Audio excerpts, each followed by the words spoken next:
Bueno, estos son mis conflictos de interés. Recibo honorarios por Varian para hacer algunas presentaciones en curso y congreso. Esta presentación en particular no fue pagada. Bueno, todos sabemos que la radioterapia es una especialidad única, una especialidad que está subrepresentada en todas las mallas curriculares de pregrado en medicina y también está subrepresentada en las mallas de posgrado en especialidad. Por lo tanto, es una especialidad extremadamente desconocida para el resto de los especialistas. Y es por eso que habitualmente en los comités oncológicos se nos ve así, ¿cierto? Se nos ve un poco como los sospechosos de la toxicidad. Y se debe en parte a la historia de la radioterapia. La radioterapia históricamente generaba mucha morbilidad y mucha toxicidad, a pesar de que al mismo tiempo sí generaba mucha curación. Y se debe un poco a su historia. Se demoró mucho tiempo en desarrollar equipos lo suficientemente precisos, en desarrollar un capital humano adecuado para mejorar las técnicas. Este fue uno de los primeros pacientes que se trató con un acelerador lineal en Stanford en el año 50, un paciente con un retinoblastoma. Pueden ver de que no había ningún grado de inmovilización. Bueno, este paciente se trató a los 2 años y actualmente está vivo con cierto grado de morbilidad, pero está vivo, con una técnica así de rudimentaria. Se empezó a afinar un poco los grados de inmovilización. Este fue un paciente con linfoma de Hodgkin. El profesor Henry Kaplan fue uno de los pioneros del tratamiento actínico en esta área. Y después se desarrollaron conceptos más nobles como el de la radiocirugía en los años 50 con el profesor Lars Lexell. Al mismo tiempo, la industria desarrolló unas plataformas tecnológicas que nos han permitido mejorar la precisión con la cual podemos entregar los tratamientos. Y al mismo tiempo tenemos más herramientas para poder planificar de una manera adecuada a los pacientes que requieren tratamientos de radiación. El escáner 4D es un estándar para poder planificar un paciente cuando queremos hacer una SRT pulmonar, porque disminuye el artefacto y puede evaluar de una manera más o menos consistente el movimiento de un tumor que es razonablemente pequeño para lo que habitualmente estamos acostumbrados los radiooncólogos.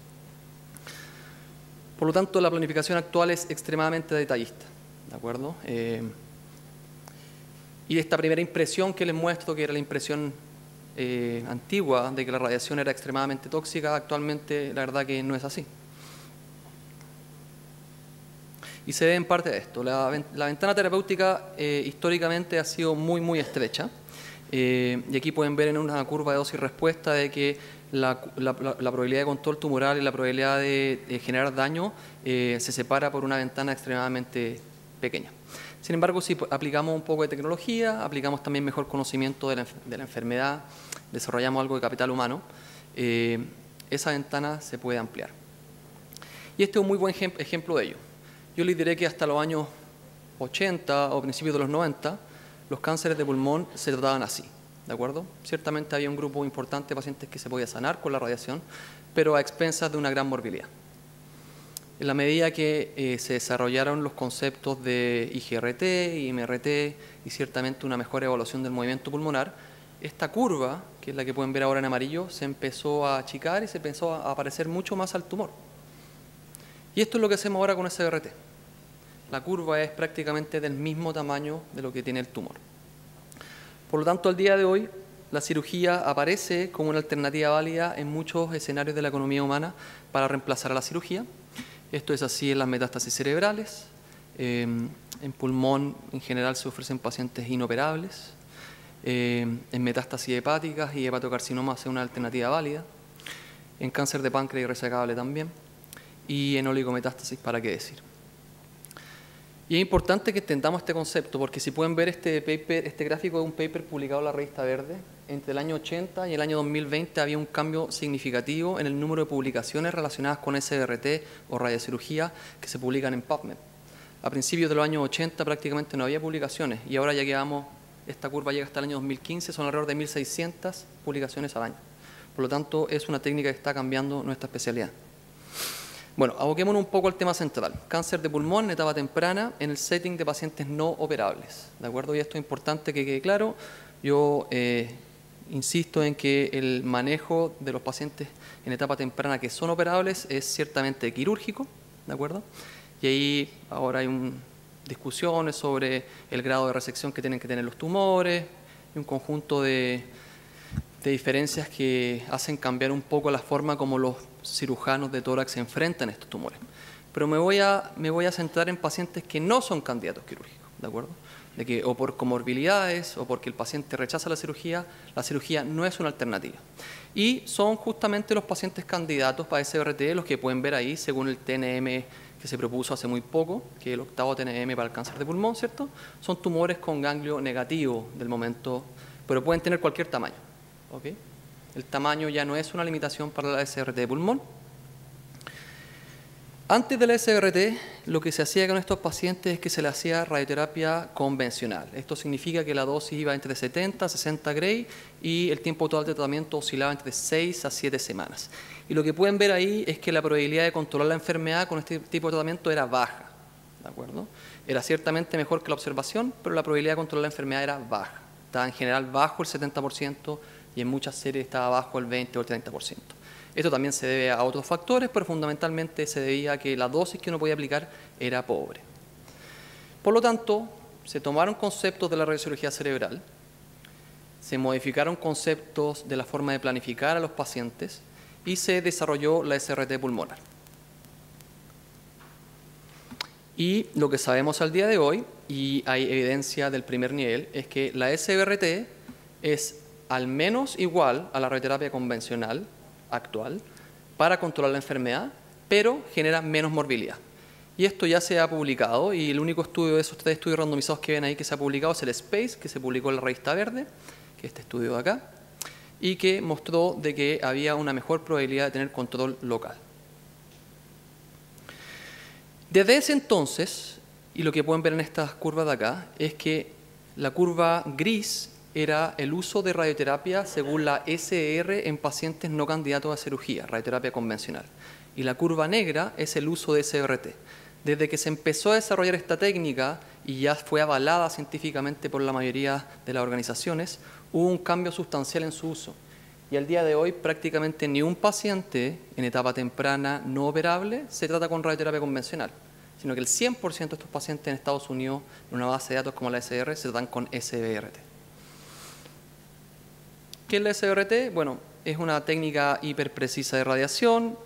En cáncer de pulmón en particular toma en consideración el movimiento del tumor, idealmente con escáner en 4 dimensiones. En general conlleva una planificación compleja que tiene un gradiente de dosis significativo y con el cual tenemos alguna posibilidad de verificar antes del tratamiento e idealmente durante el tratamiento dónde está el tumor.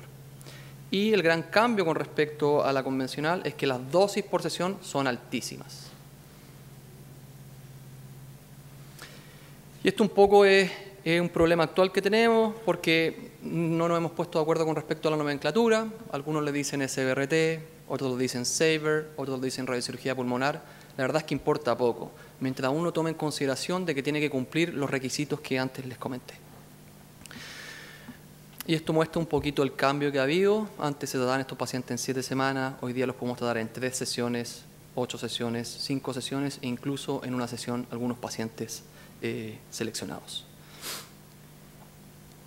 Bueno, vamos a entrar un poquito al detalle porque me voy viendo que me quedan 6 minutos. Entonces, ¿cómo se ha desarrollado la SBRT pulmonar? Bueno, esto es un diagrama que es el diagrama del RTG 0236 del profesor Timmerman, ¿cierto?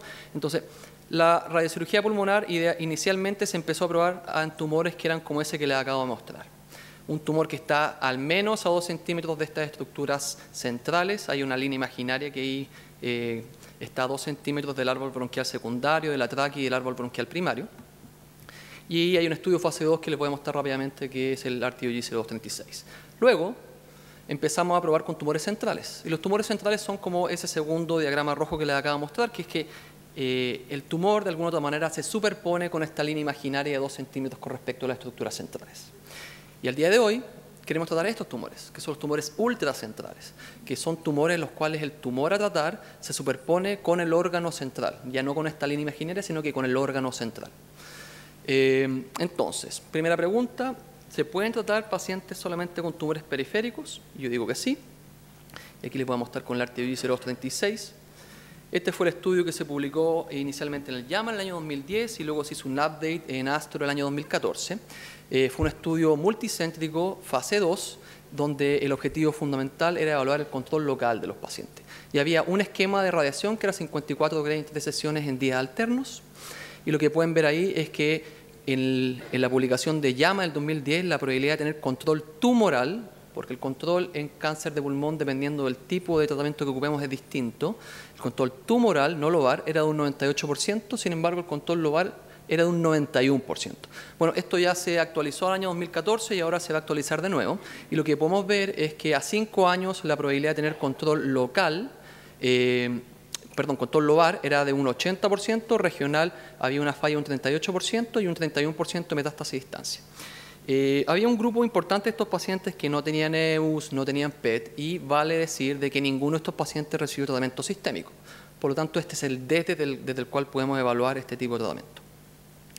Importantemente, y esta es la segunda serie más grande del mundo, Suresenan en BU, en Ámsterdam, ya ha tratado más de 600 pacientes con estas técnicas, y lo que pueden ver es que con 600 pacientes en un centro de alta experiencia, a 5 años la probabilidad de tener control local es de casi un 90%, la probabilidad de tener control regional es de un 87.3% y la probabilidad de tener control a distancia es de un 80%. Insisto en el hecho de que estos pacientes no recibieron tratamiento sistémico. Vamos al RTOG 0813. Entonces este fue un estudio fase 1, fase 2. Lo que se vio es que algunos pacientes que habían entrado al RTOG 0236 habían tenido toxicidad debido a que habían tenido daño o fístulas bronquiales. Por lo tanto, se empezó a evaluar específicamente en estos tumores que eran más centrales cuál era el mejor fraccionamiento.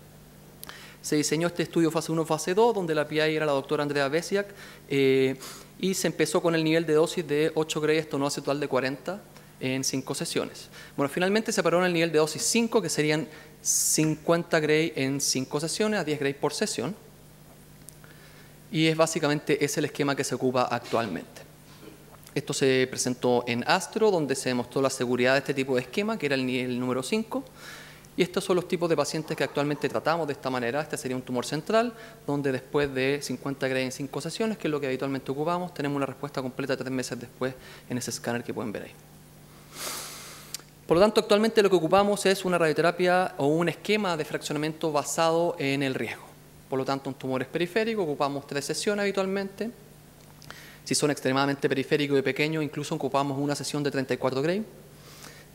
Cuando son tumores centrales, ocupamos 60 Gray en 8 sesiones o 50 Gray en 5 sesiones. Y en tumores ultracentrales, habitualmente ocupamos 60 Gray en 8 sesiones. ¿Se puede hacer SBRT en pacientes con mala función pulmonar? Claro que se puede, porque justamente es en estos pacientes donde se ha probado la SBRT porque no son buenos candidatos quirúrgicos. Y lo que pueden ver de esta diapositiva es que la probabilidad de morirse por una SBRT, según todas esas revisiones, a 30 días era de un 0%. ¿De acuerdo?